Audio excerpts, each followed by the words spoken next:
What the hell are we supposed to use, man? Harsh language?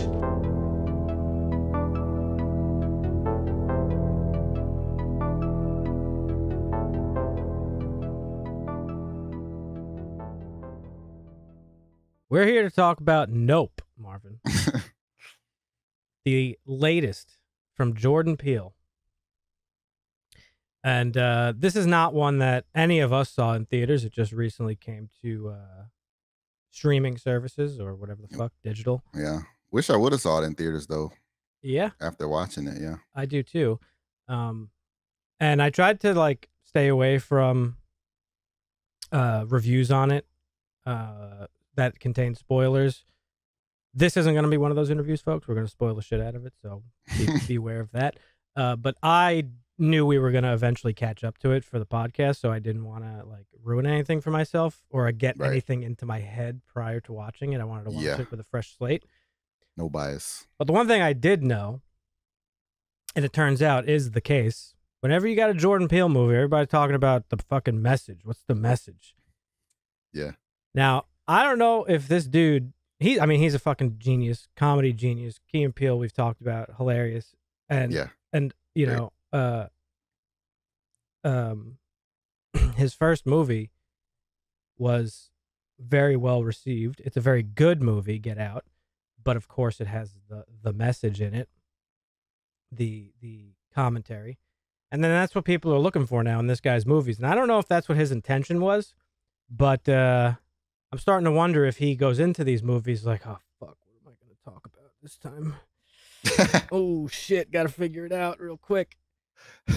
So let's talk about this movie and decide for ourselves if that's what actually happens. What if I told you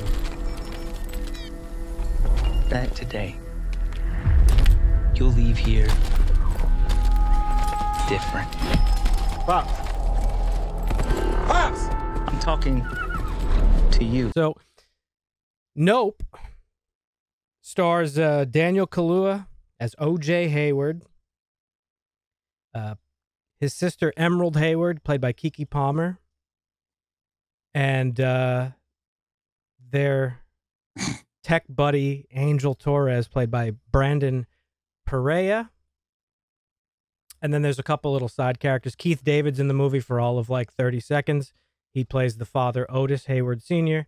We got Stephen Wynn, boy Glenn from Walking Dead as Ricky Park.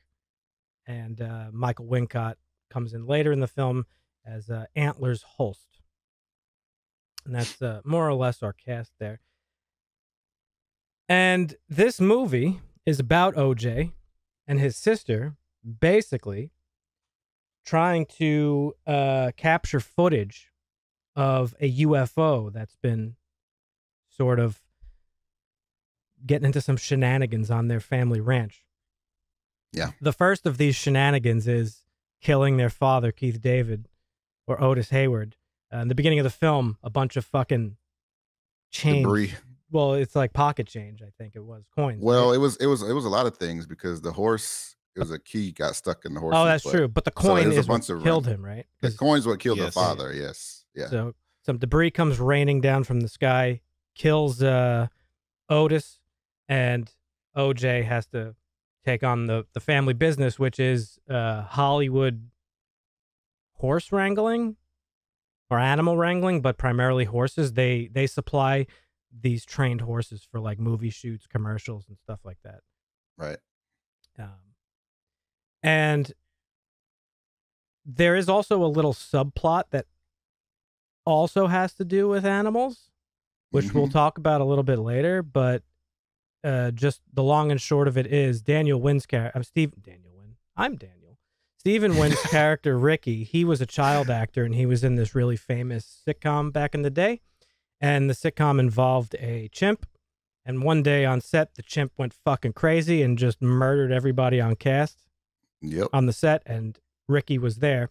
And Ricky has spent his adult life basically exploiting the story of that to make a name for himself. And throughout this film, we see little glimpses and flashbacks of the chimp incident. Yeah. So I honestly thought uh that intro was like an extended fucking monkey paw reel thing at first. I was like, is this the right movie? Turned out to be a very important part of the story, right? It seems like they were trying to connect taming Gordy for the show, Gordy the monkey, to Jupe or Ricky trying to tame the the alien creature for his show at the ranch. Yeah. Um, like the Mhm. I think the thing you're alluding to, Dan, is the subplot. It's like you can't tame a wild animal, right? Like Well, this seems to be the whole premise, or at least that's what I got from it. well, again, you know, you watch a Jordan Peele movie, and whether you like it or not, you got to sit there and fucking figure out the message. I took it as exploitation, Pretty much.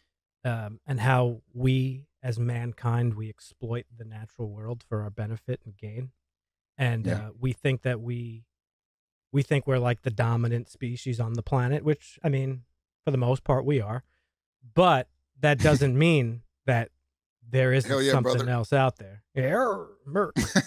Doesn't mean there isn't anything else out there, right? Whether it be beast or just nature itself, as we know, you know, there is there is a climate crisis that we're dealing with, and part of that is because of our exploitation of the natural world. Smile all you want. But that's kind of how I took it. So there is a twist in this movie, folks. The first half of the movie leads you to believe that this is a UFO. And later in the film, we find out that it is not a UFO. It is some sort of creature that has taken the shape, a discus shape.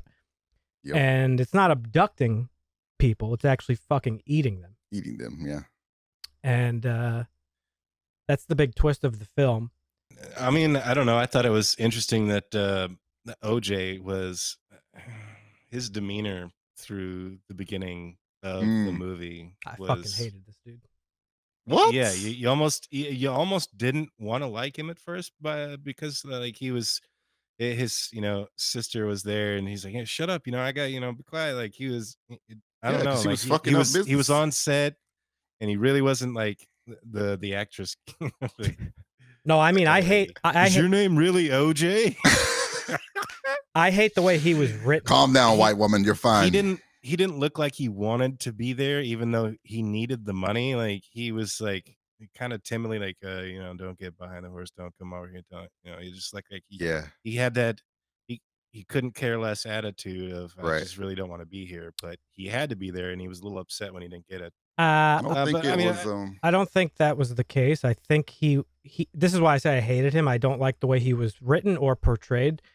He was like this shy, like overly shy, like introvert. So that's why he didn't want to be there. Like he wasn't comfortable doing that part of the job. He was the trainer guy, right? And he just wanted to stay in the background. He was like the muscle, and his sister was like the one that does all the talking. Mhm. I liked his portrayal. I like that he gained his confidence throughout the movie, with the sister being there to like boost him along the way. Yeah, I felt like by the end of the movie, he was like his real self, like his full confident self. But before we move on, still, I think there were multiple scenes relating to the animal subjugation things, starting with OJ and Lucky when they were on that movie set, and he kept asking them to give a horse a break. Yeah. And then the horse snaps, right? So like Gordy snaps, the horse snaps. There's like a lot of the themes of like these animals kind of losing it, or these animals, creatures, whatever, throughout the show. Well, it's interesting that you had a little bit of a different take on it. Similar, but a little bit different, because you keep saying it's specifically related to animals. And I'm not saying you're wrong. I think it is because, go ahead. No, you can finish. Good. Well, because there's just multiple things throughout the movie, starting with the horses, not starting with the horse, actually starting with the monkey, the chimp, then Lucky, the first horse we see. Yeah. But then there's also scenes when they later on when they contact the film guy, he's watching like the predator and the prey on the TV. Well, and that's why I take it a step further from animals and just mankind's hubris in thinking that we're the biggest, baddest shit around. Because in nature, there's always a predator. There's always an apex predator and the prey. But nature typically always has a way of that apex predator getting usurped. You know, at one point, dinosaurs ruled the land, depending on who you talk to. And then eventually they got fucking usurped by mankind. In real life, we saw what a fucking microscopic little bug could do to a population. You know? I mean, obviously we saw a very, like, tame version of that. But if, like, you know, something like the bird flu or other viruses that don't really affect humans, it can, like, mutate to affect humans, like, we're talking, like, like almost extinction level shit. So I think that was my take on it, of how like, you know, we're just kind of very, like, there is an arrogance to being human, right? You think we think, oh, we're the fucking best. We have control over the natural world. We could fucking divert fucking rivers and we could do things, but really we're not all that special. Like, nature could in an instant fucking just drop all that shit. So that's kind of how I took see it both ways. Yeah. I think it seemed like Junpei thought he could maybe control this wild creature because he didn't get mauled by the chimp. But the whole time it was really because he thought he didn't look it in the eyes. Yeah. That's what I think it was. Well, he thought he was special, I think. Because he was watching the monkey do all that crazy shit, but he didn't really, but like the monkey never really saw him, and by the time he did, he got shot in the head.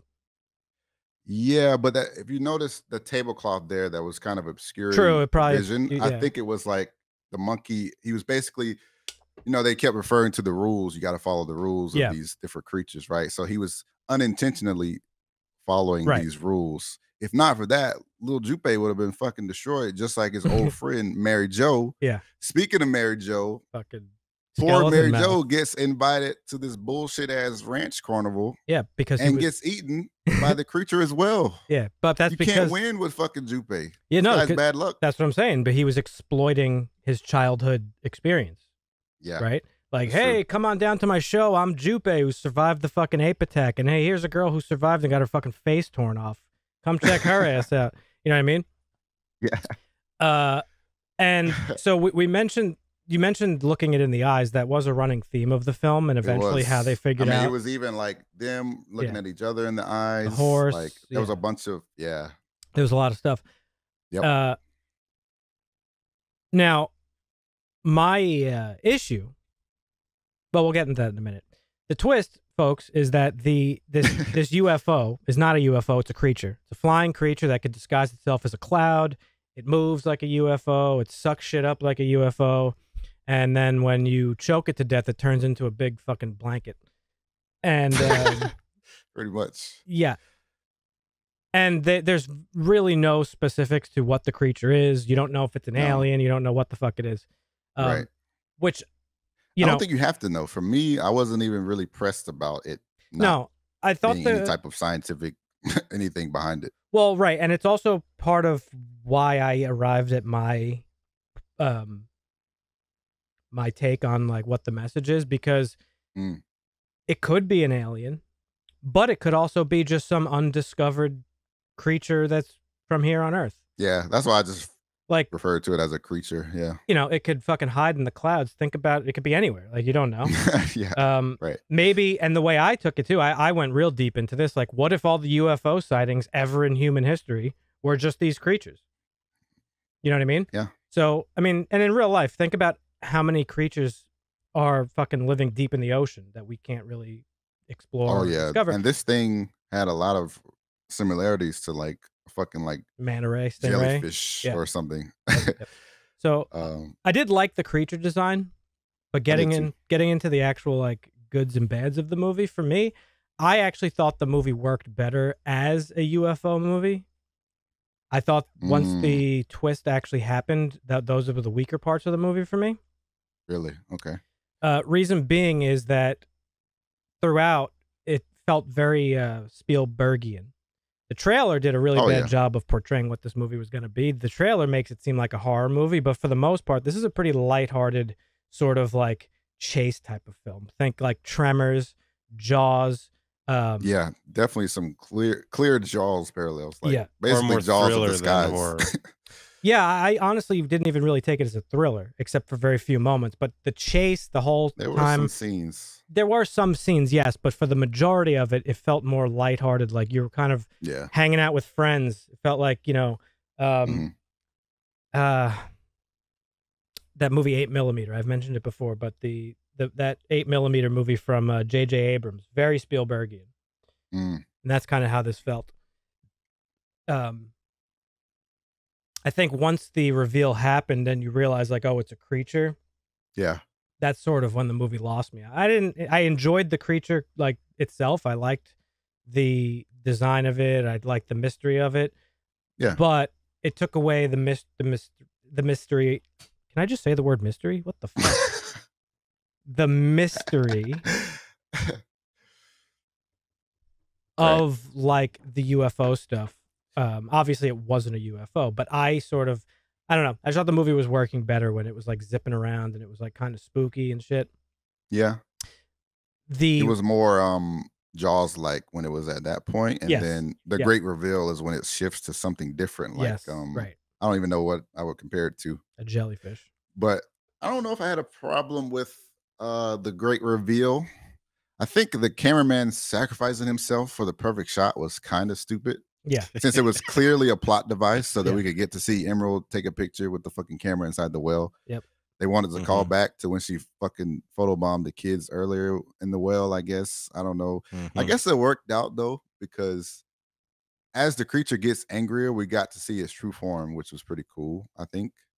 This fucking majestic being that it reminded me kind of like a peacock expanding its feathers. A little bit, yeah.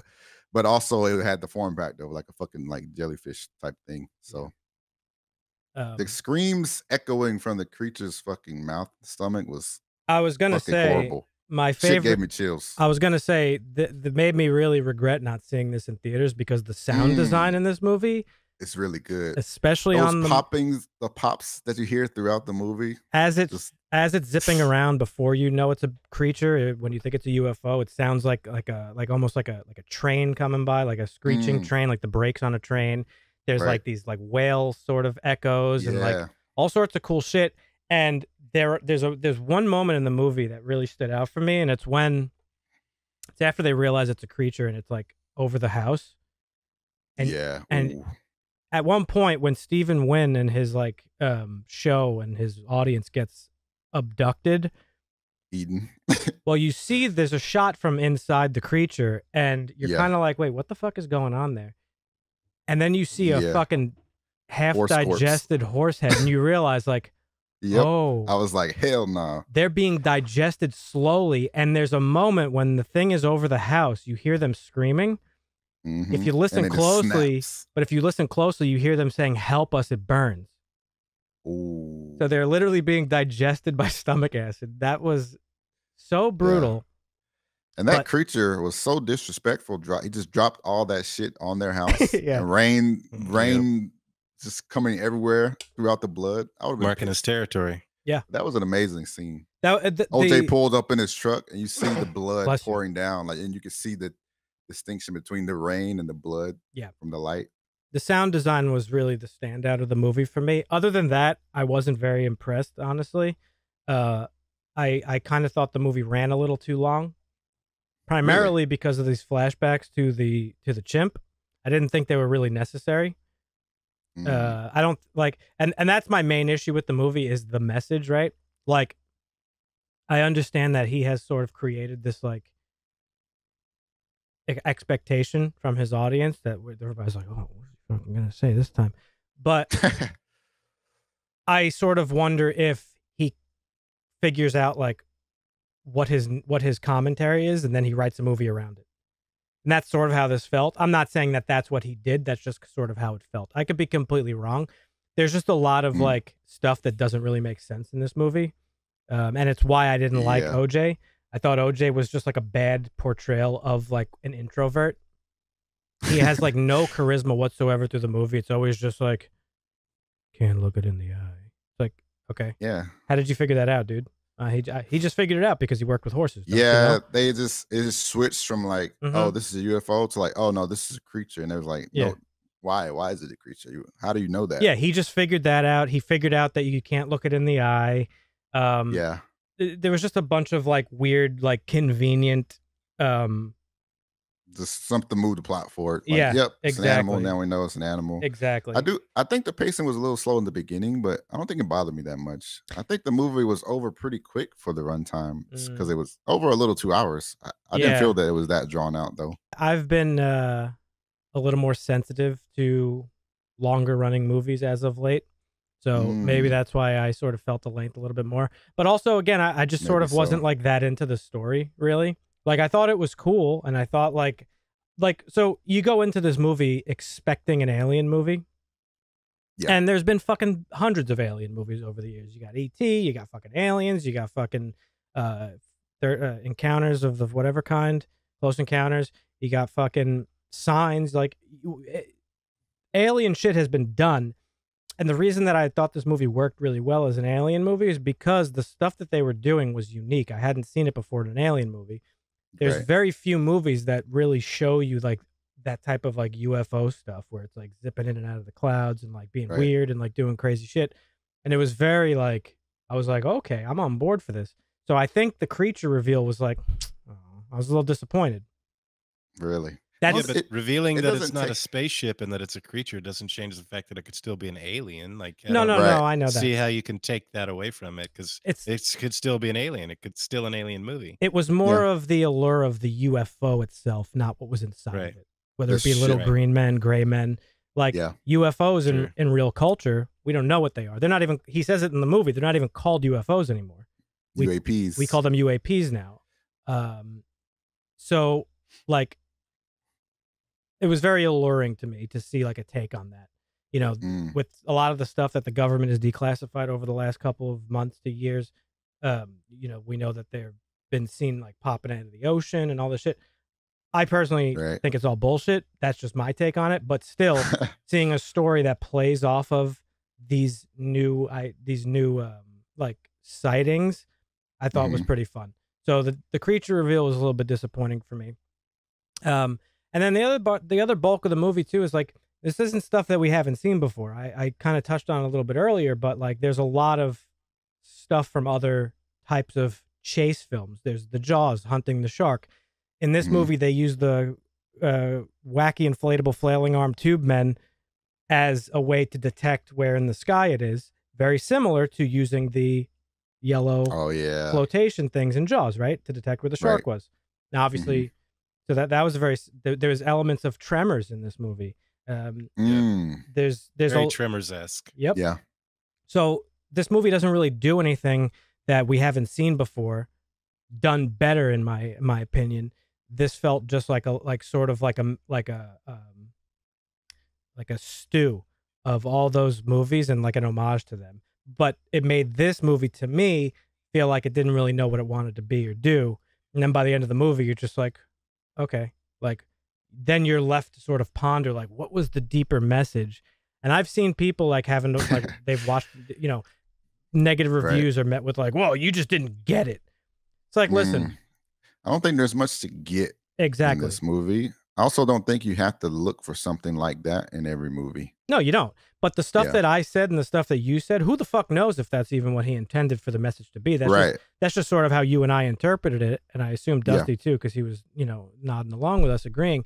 But I, as an audience, and you as an audience member, we shouldn't have to fucking ponder and figure the shit out. Like, I'm all for having an open-ended like meaning and like a sort of a open-ended ending in stories and stuff like that. But ultimately, it's the job of the fucking writer to tell me what you're trying to convey to me. If you wanted this movie to convey a message of like, hey, we're destroying the environment, just fucking tell me that. Like, it's not my job. My job is to show up and watch the shit. Yeah. And enjoy it. So I spent... It doesn't always have to be that underlying message. No, like no. Right. You don't of course need, not. Like, that doesn't need to be... It could just be a popcorn flick about an alien. Absolutely. It's fucking... Absolutely. Yeah, I was going to say, I think that is the main... So that's the beauty of having like the main plot where we see the resolution, and then the subplot is where you know you can look further if you want to, but you don't have to necessarily. And that's why I said in the beginning of the film we were going to try to answer this question. At the beginning of the review, we were going to try to answer this question: was there a message to this movie from Jordan Peele, or is it just something a bunch of people expected and went into it thinking? I personally do think there was, because I think there was too. I think the whole chimp thing was like completely unnecessary otherwise, because honestly, those scenes were really cool, but him as a character, Jupe, he's barely in the movie. So it's like, why are you showing me this fucking flashback for a character that shows up literally like twice, 3 times, really, technically. Yeah. So that whole part of the movie was unnecessary to me. We touched real briefly on the characters. Again, I said how I felt about OJ as a character. I didn't really like him. I think Daniel Kaluuya did a fine job. I have nothing against him. It's just I didn't really like the character. I thought he was boring and like not charismatic, which I get he wasn't supposed to be. But then the things that he was there to do, like figure out how to fucking fight the thing and figure out what it was, like none of those things made any sense to me, because half the time he was just sort of like staring off into the distance. Keke Palmer was pretty funny, and she was energetic and like did her job. But the Fry's employee, Angel, he was my favorite character, because he was like the guy like me. He's the nerd watching the movie like, oh shit, getting some fucking alien stuff. Let's go. Yeah. That was kind of fun. He was good. Yeah, I don't know if there's a message in this movie. I mean, you could say man's hubris with trying to tame or control nature. There's some definite parallels. But overall, I mean, I don't know. I thought, again, I wasn't a big fan of OJ in the beginning. I thought he was a little bit crass, which, you know, it's understandable. Like, your dad dies, you take over this ranch that you're losing, you're having to sell horses, you're having to go do these jobs you don't want to do. So you're going to be upset. But I thought like he definitely seemed to be in his own when he was just with the horses. Like when was it Ghost was in the arena? Yeah. And his sister was like, why is Ghost in the arena? And he walks out there and he just, you know, he props his arm on the railing and stands there with the horse for a minute. Like that's where he's comfortable and he knows what's going on and what he's doing, wherever, like you guys said, when he was at the Hollywood set, he was uncomfortable because he didn't want to be there, because he's just the trainer and the handler. Well, the other part of it for me was that he was never like reacting appropriately to what was going on. It was like, oh shit, a UFO's flying over, and he was kind of just like it was never of, oh, I thought it was, well, I thought it was more accurate, like, because I think a lot of the times when in movies it's like over dramatize your reaction to something like this. Like, I feel like if I saw something and I'm in shock, like who knows how you're going to react. But I don't think he was in shock. You might just stand there and be like, "What the fuck?" You're processing stuff that you can't fathom. Like 100%. Exactly, that's what I'm saying. Like that are like you're like, okay, wait a second, what the fuck did I just see? What the fuck is going on? And you slowly start putting bits and pieces of it together. Like you could be like, yeah, well, any normal person would be like, nope, and get the fuck out. Yeah, I mean, which they did a couple times throughout the movie. Well, yeah, I thought it was pretty funny. I'm not saying he has to. Looked up, nope. I'm not saying he has to like run through the wall like Wile E. Coyote or anything like that, but like he just, I don't know, he just didn't seem to be appropriately responding to the things that were going on. And Keke Williams, is that her name? Keke Palmer. I don't know why I said Williams. I'm thinking Riri Williams. It's the EE in the name. I'm thinking Riri Williams, fucking Ironheart. Keke Palmer's character, like, she was the total opposite of him. She was like, she was the over the top, like, reactionary. Ready to get out as soon as, she was ready to leave. But no, overall, I didn't actually hate the movie. I didn't think it was like that real. I didn't really think it was that great either. I just kind of like, it was another one of those like meh kind of movies for me. I don't think that I should have to do this much deliberation to enjoy a movie. I should just be able to watch it and understand what's happening and take from it. Yeah, but do you think maybe that's the you're putting difference. too much on it because you went in expecting some sort of No, I don't think I did. I think without the message that Marvin and I were talking about, the three of us, then I don't think this movie's anything. I think it's just a not great recreation of dozens of other movies we've seen in the past. So for me, this movie is very reliant on that underlying message of because it explains a lot of the shit that happened in the film. Otherwise, it's just like a bunch of like unexplicable shit going on, which could in reality be what it was. It was inexplicable, and that's fine. But I don't think the movie had that much going for it to where like without that I wouldn't. I feel like it's just a kind of meh.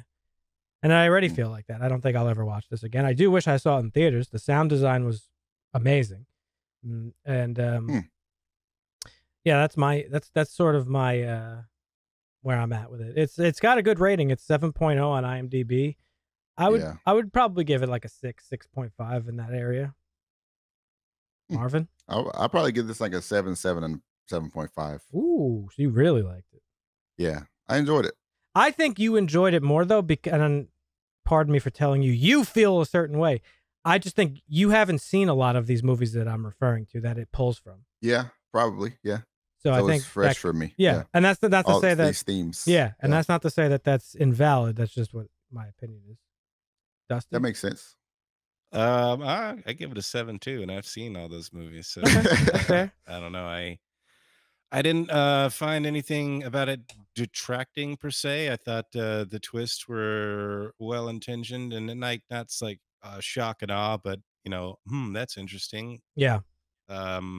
It kept me watching. I wasn't looking at my watch. I enjoyed the film beginning to end, and I thought it was good. Right. That's whether fair. you want to get into the philosophical debate of the over or underarching messages within all the characters and plot devices and subplot devices is another story. But overall, for just an alien movie, I thought it was great. That's fair enough. Yeah. Well, there you have it, folks. There's our review of Nope from Jordan Peele. Let us know in the comment section, wherever you're listening or watching this, what you thought of the movie. If you are not currently subscribed to our YouTube channel, please consider doing so. You can check out our website, harshlanguage.tv, and you can see past episodes of our podcast, all our YouTube videos, and Dusty's news. So we appreciate you listening and watching, and we'll catch you in the next one. See ya. Asta.